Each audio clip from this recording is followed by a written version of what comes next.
Follow the steps on how to crop the edge of a vector image using the Illustrator Pathfinder. For example, I will crop the image that exceeds the artboard limit. First, prepare the Pathfinder panel.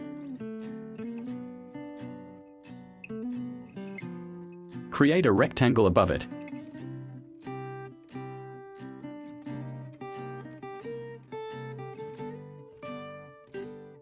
Press V and select all. And click the crop icon. The edges will be automatically cropped.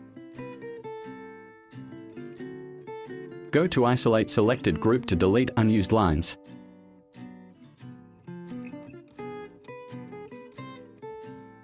This method may be useful for approved microstock assets. Good luck!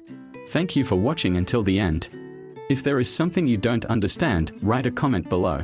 Click like for support and activate the notification bell to get the next video update.